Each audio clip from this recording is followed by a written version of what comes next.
பிஸ்மில்லாஹிர்ரஹ்மானிர்ரஹீம். அன்பான சகோதர சகோதரிகள் அனைவருக்கும் அஸ்ஸலாமு அலைக்கும் வரஹ்மத்துல்லாஹி வபரகாத்துஹு. இரக்கம் காட்டாதவன் மீது அல்லாஹ்வும் இரக்கம் காட்ட மாட்டான். ஆதாரம் சஹீஹுல் புகாரி, சஹீஹுல் முஸ்லிம். இந்த ஹதீஸ் மனித உறவுகள் மற்றும் சமுதாயத்தில் இரக்கத்தின் முக்கியத்துவத்தை தெளிவாக எடுத்துரைக்கின்றது. இரக்கம் என்பது ஒருவரின் உள்ளத்தில் இருக்கும் மென்மை, மற்றவர்களின் வேதனையை உணரும் மனப்பான்மை. நபிகள் நாயகம் ஸல்லல்லாஹு அலைஹி வஸல்லம் அவர்கள் கூறினார்கள், ஒருவன் பிறரிடம் இரக்கம் காட்டவில்லை என்றால் அல்லாஹுவின் இரக்கத்திற்கும் அவன் தகுதியற்றவனாகி விடுகின்றான். இது மிகவும் ஆழமான எச்சரிக்கை. நாம் மற்றவர்கள் மீது சினம், கடுமை, அதிரடி போன்றவற்றால் நடந்து கொண்டால் அல்லாஹுவும் நம்மிடம் இரக்கம் காட்ட மாட்டான்.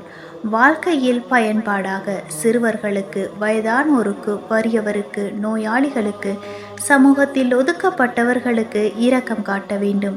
யாராவது தவறு செய்தாலும் கோபத்தை விட இரக்கம் கொண்டு நடந்து கொள்ள வேண்டும். குடும்பத்தில், பள்ளியில், தொழிலில் எங்கு இருந்தாலும் இரக்கம் மிக்க மனதுடன் நடந்து கொள்வது இஸ்லாமிய பண்பாடாகும். நபிகள் நாயகம் ஸல்லல்லாஹு அலைஹி வஸல்லம் அன்னவர்களின் வாழ்வில் நடந்த ஒரு சிறு சம்பவத்தை பார்க்கலாம். ஒருமுறை ஒரு பெண் தனது குழந்தையை தேடிக்கொண்டு ஓடி வந்து அதை அணைத்து அழுதாள். அப்போது நபிகள் நாயகம் ஸல்லல்லாஹு அலைஹி வஸல்லம் அன்னவர்கள் கூறினார்கள், இந்த தாய் தன் குழந்தையை நரகத்தில் வீசுவாளா? அவர்கள் சொன்னார்கள், இல்லை. அப்பொழுது நபிகள் நாயகம் ஸல்லல்லாஹு அலைஹி வஸல்லம் அன்னவர்கள் கூறினார்கள், அல்லாஹ் தன் அடியார்களுக்கு இந்த தாயை விட அதிகமாக இரக்கம் காட்டுபவன். நாம் அனைவரும் அல்லாஹுவின் இரக்கத்திற்கே இன்றி ஒன்றுமல்ல. அதற்கான முதல் படி நாம் பிறருக்கு இரக்கம் காட்டுவதே.